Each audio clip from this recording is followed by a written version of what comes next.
উচ্চ রক্তচাপে কি খাবেন আর কি খাবেন না। কেউ অসুস্থ হলে আমরা প্রথমেই ভাবি তার রক্তচাপ বেড়ে গেল কিনা।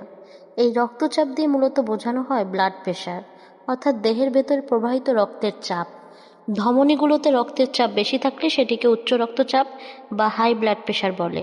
উচ্চ রক্তচাপ বা হাই ব্লাড প্রেশারকে নীরব ঘাতক বলা হয়। বাংলাদেশের বিপুল সংখ্যক মানুষ উচ্চ রক্তচাপে ভুগে থাকেন। শুধু বয়স্ক নন, যে কোনো বয়সের মানুষেরই হাই ব্লাড প্রেশার থাকতে পারে। অনিয়ন্ত্রিত জীবনযাপন, সঠিক খাদ্যাভ্যাসের ঘাটতির কারণে যে কারোরই এটি হতে পারে। উচ্চ রক্তচাপের কারণে হার্ট ফেল, হার্ট অ্যাটাক ও স্ট্রোক হতে পারে। এক্ষেত্রে রোগীর মৃত্যুর আশঙ্কা থাকে। উচ্চ রক্তচাপ কি? হৃৎপিণ্ডের ধমনীতে রক্ত প্রবাহের চাপ অনেক বেশি থাকলে সেটিকে উচ্চ রক্তচাপ বা হাই ব্লাড প্রেশার বলে। কিভাবে বুঝবেন উচ্চ রক্তচাপ? মাথা ব্যথা, মাথা ঘোরা, বুক ধড়ফড় এরকম কিছু লক্ষণ দেখা দিতে পারে। একজন সুস্থ স্বাভাবিক মানুষের রক্তচাপ থাকে 120/80 মিলিমিটার মার্কারি, কিন্তু যদি কারো রক্তচাপ 140/90 মিলিমিটার মার্কারি বা তার চেয়ে বেশি হয়, এক্ষেত্রে বুঝতে হবে তার উচ্চ রক্তচাপের সমস্যা আছে।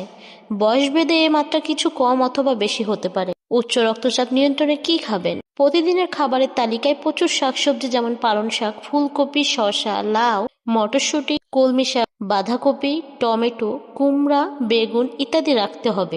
শাকসবজি খাওয়ার পরিমাণ বাড়াতে হবে। পটাশিয়ামযুক্ত খাবার খেলে উচ্চ রক্তচাপ নিয়ন্ত্রণে রাখা যায়। কলা, ডাবের পানি, টমেটো ইত্যাদিতে পটাশিয়াম থাকে। 1 কাপ দুধ খাওয়া যেতে পারে প্রতিদিন। তৈলাক্ত মাছ পরিহার করে অন্য ছোট মাছ খেতে হবে। এছাড়া ফলমূল যেমন আমলকি, নাশপাতি, পেঁপে, বেদানা, পেয়ারা এগুলোর মধ্যে যে কোনো এক ধরনের ফল প্রতিদিন গ্রহণ করা যেতে পারে। প্রতিদিন কিছু সময় ব্যায়াম করতে হবে এবং খাদ্যাভ্যাস ঠিক রাখতে হবে।